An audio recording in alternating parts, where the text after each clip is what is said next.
Vida. Convidamos então agora para que a gente possa buscar o Mestre Jesus, a fim de que todos nós, junto a eles, possamos fazer nossa prece. Pai nosso que estais nos céus, santificado seja o vosso nome, venha a nós o vosso reino, seja feita a vossa vontade, assim na terra como nos céus. O pão nosso de cada dia nos dai hoje, Senhor. Perdoai as nossas dívidas, assim como nós perdoamos os nossos devedores. Não nos deixeis cair em tentação, mas livrai-nos de todo o mal, que assim seja. Amado Mestre, que nesta manhã sejamos amparados pelo seu amor, fortalecendo os nossos ideais, que o Evangelho vem nos ensinar. Que a sua paz, o seu amor esteja com todos nós. Que assim seja, Senhor. Queridos irmãos, nós estamos falando do dom de curar, mas o tema do Evangelho de hoje é dai gratuitamente o que gratuitamente recebeste. Então, nós sabemos que o que nós recebemos gratuitamente é a mediunidade. E a mediunidade ela é uma faculdade que pode ser também a faculdade de curar, para que a gente possa manter a integridade de tudo aquilo que o Evangelho está nos dizendo, sem a intenção jamais de qualquer pagamento em dinheiro, que nós muitas vezes temos visto que as pessoas recebem. Nós sabemos que toda essa questão da de graça, o que de graça nós temos recebido, Jesus mostra que essa faculdade ela vem para nós como um processo de educação, porque a mediunidade ela nos auxilia a reeducar o nosso pensamento e renovar os nossos sentimentos. Mas ninguém pode fazer, cobrar ou pedir algo em troca daquilo que nós recebemos de graça. E muitas vezes nós precisamos entender que a mediunidade, por ser um processo educativo, ela também renova a nossa forma de olhar a vida. E é importante que a gente possa observar que nós não podemos ter nenhuma propaganda, porque o grande perigo nosso que nós acabamos caindo é justamente o elixir da lisonja, da aprovação alheia, que muitas vezes nós queremos, e a vaidade que cresce junto a nós. Na verdade, quem cura não é o médium, quem cura são os espíritos amigos que, por meio dos fluidos dos médiuns, por isso que nós precisamos estarmos muito bem esclarecidos quanto à questão de curar e a questão da mediunidade. A mediunidade, nós sabemos que ela é um labor que nós temos, né? E nós sabemos que todo trabalho mediúnico dentro da atividade do espiritismo constitui para nós um sinônimo de renúncia pessoal e que precisa ter uma profunda abnegação para que a causa da verdade e toda essa luz que vem, cai sobre todos nós, possa nos auxiliar a resolver ou solucionar alguns problemas que a doutrina espírita pode nos auxiliar. Portanto, nós somos instrumentos, e como instrumentos precisamos estarmos afinados, porque ninguém cura o outro sem ter um coração puro. E para curar, é preciso trazer realmente o coração para um vaso transbordante de amor, e quem realmente ama não encontra ensejo de reclamar. Muitas vezes nós temos reclamado muito da questão da mediunidade, das nossas renúncias, do exercício que temos que fazer, compreendendo, portanto, que as nossas responsabilidades é com Jesus. E se nós queremos colaborar com o bem-estar do outro, com a modificação, nós vamos lembrar que quem faz isto, na verdade, é quando nós resolvemos a vivenciar o Evangelho de Jesus. Só o Evangelho é que é capaz de nos curar. Então, é preciso que a gente possa observar toda a nossa posição de servidor para que Jesus possa nos auxiliar por meio destes amigos espirituais que a todo instante Ele está conosco. Nós vamos ver que é muito claro para nós que todos nós podemos ter uma contribuição espiritual que vá colaborar com o bem-estar do outro quando nós levamos para ele uma palavra, um esclarecimento, quando envolvemos. Então, nós vamos ver que nenhuma posição social vai colidir com o exercício da mediunidade. Todos nós, em qualquer situação, devemos ser estudiosos dessa doutrina, para que a gente possa oferecer para o outro o esforço e as melhores vibrações que emanam do nosso coração. Os espíritos, quanto mais esclarecidos, mais conscientes também eles se tornam. E eles sabem muito bem que cada vez que nós melhoramos, eles estão prontos para nos ajudar. Muitos têm reencarnado para que venha auxiliar com seu exemplo, com sua grandeza, mas nós precisamos ver que todos os tempos há necessidade, em todo o tempo há necessidade que a gente compreenda o papel da mediunidade na casa espírita. Porque a mediunidade ela não faz parte da casa espírita. O que faz parte da casa espírita somos nós, os trabalhadores.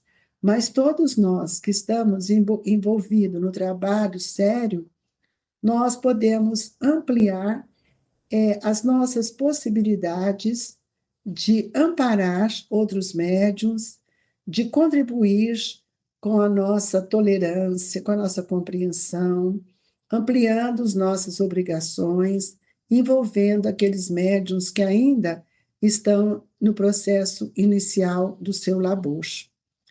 Uma das coisas que vai nos ajudar a curar o irmão é o exercício do bem, quando nós mostramos o valor do bem. Porque a faculdade de curar, para que ela mantenha-se íntegra, ela precisa estar muito alinhada com a lei do amor. Então, todas as vezes que nós estamos amparando os amigos, os adversários, ora aqueles que estão alegres, os tristes, aqueles que são melhores, outros ainda estão engatinhando, todos nós podemos entender que fazemos parte dessa oficina de reajuste para a nossa própria elevação. Então, Jesus, o nosso mestre, nos ensinou a forma como nós deveríamos estender as mãos, auxiliando o nosso irmão com as nossas palavras, salientando e destacando a capacidade que todos nós temos para amar o nosso irmão, modificando os sentimentos e as suas vibrações. Ora, nós sabemos que a cura, ela é um processo que vem de dentro para fora, não é de fora para dentro. E o homem, quando se encontra doente, nós podemos ver que ele está sempre orando, sempre pedindo, mas nós também precisamos refletir que ninguém precisa enfatizar o desequilíbrio que muitas vezes nós também somos acometidos. Então, é preciso que a gente volte a pensar que o corpo é o reflexo do espírito. E muitas vezes aquilo que interpretamos com exoneração da nossa prova é desamparo. Então, a cura não precisa ser no corpo, amigos. A cura deve ser feita no perispírito, no pensamento. Por isso que muitas vezes a gente pergunta, o que eu vou fazer? Então, nós vamos ver que todas as vezes que nós resolvemos restaurar o traje externo de alguma forma, nós estaremos, então, realinhando o nosso pensamento para que nós possamos compreender o valor do reino de Deus em nosso coração. Não adianta nós ficarmos aí brincando com o corpo que é essa roupagem externa, porque Jesus nos ensinou que o reino de Deus ele não vem com aparências exteriores. Então, é muito importante que a gente observe que, quando os discípulos perguntaram a Jesus quando virá o reino de Deus, onde esse reino de Deus se encontra, e nós vamos ver que Jesus foi claro que o reino de Deus não virá com aparências exteriores. Por isso nós temos dificuldades com a nossa cura e com isso nós temos dificuldade em entender o dom de curar. Mas o dia em que nós lembrarmos de que nós todos somos capazes de auxiliar uns aos outros, nós vamos ver quanto isso é importante para todos nós. Uma oração bem feita, uma oração feita com amor, ela modifica toda a nossa vibração. Então, é importante que a gente possa ver que quando nós vamos ampliando o nosso olhar para a imortalidade, nós começamos a entender que só mesmo com amor no Evangelho, com amor nas oportunidades que nós recebemos, é que nós vamos, então, conseguir modificar todos os princípios que regem a nossa evolução. O dom de curar, ele é natural, ele vem com todos nós, mas por isso nós precisamos entender que a cura, ela não vem assim como nós estamos pensando, de uma forma tão simples. A cura, ela pede esforço, a cura, ela pede modificação. Então, quando nós estamos falando em cura, nós também precisamos pensar no tratamento que nós estamos dando ao pensamento. Que quando a gente está com uma tristeza, o que é uma tristeza? Às vezes pode ser uma tristeza vazia. O que vai nos sustentar? O trabalho, que vai nos trazer alegria. Muitas pessoas falam de depressões, que está doente, e nós perguntamos, será que nós vamos viver na angústia? Então, por que nós não conseguimos tirar as mágoas de dentro de nós? É muito fácil esquecer aquilo que já fizemos com o outro, mas nunca esqueçamos dos benefícios que nós podemos também oferecer a quem quer que seja. Então, amigos, muitas vezes nós não valorizamos aquilo que, na verdade, eu poderia estar fazendo em relação a todos os outros nossos irmãos. Então, quando nós falamos em cura, eu preciso perguntar, será que eu estou também sendo tratada por essa espiritualidade? Porque tem muitas situações que a dor, ela é um processo de sublimação. E muitas vezes o erro é, para nós, uma experiência. Então, ninguém possui ideias totais ou iguais umas às outras, porque as marcas da presença de Jesus dentro de nós é que vai definir o nosso estado de moralidade. Quanto mais a consciência tranquila estiver trazendo para nós essa alegria, nós vamos ver que Deus nos concede sempre a oportunidade de curar as mazelas que estão dentro de nós. Agora, nós também precisamos entender quem é o médium, porque nós temos necessidade absoluta de amparar os médiuns, porque este amparo é que vai dar para ele condição dele sobreviver aos impactos que a mediunidade traz. Por isso, nós precisamos dar amparo, dar a ele, estimular ele através da tolerância, da compreensão, fazendo com que cada um tenha confiança na sua faculdade. E essa faculdade nos trará grandes alegrias, especialmente na caridade evangélica, quando nós vamos estender as mãos para auxiliar o nosso irmão. Nós precisamos entender também e não confundir de forma alguma o que é preciso fazer. Nunca a caridade com a experimentação. Porque a caridade, ela prepondera a misericórdia do Senhor, que derrama para todos nós a sua bênção. Já a experimentação é o desejo que parte de alguém ou de nós mesmos, que nós nem sabemos se merecemos o que pedimos. E aí está uma grande diferença, que vai nos pedir sempre a vigilância. Por isso, queridos amigos, o espírito precisa ter muito amparo, mas ele precisa ter muito conhecimento para que ele não se atropele na caminhada que ele vem realizando em nome de Jesus. Aí já quando Mateus nos traz curai os enfermos, limpai os leprosos, ressuscitai os mortos, expulsai os demônios, tudo isso é de ordem moral. Trazer para eles aquilo que verdadeiramente eles vão sentir essa alegria. Se nós observarmos, o apóstolo Paulo nos fala de uma caridade tão sublime que às vezes nós pensamos, quando será que nós vamos fazer isso? Dai de graça o que de graça recebestes.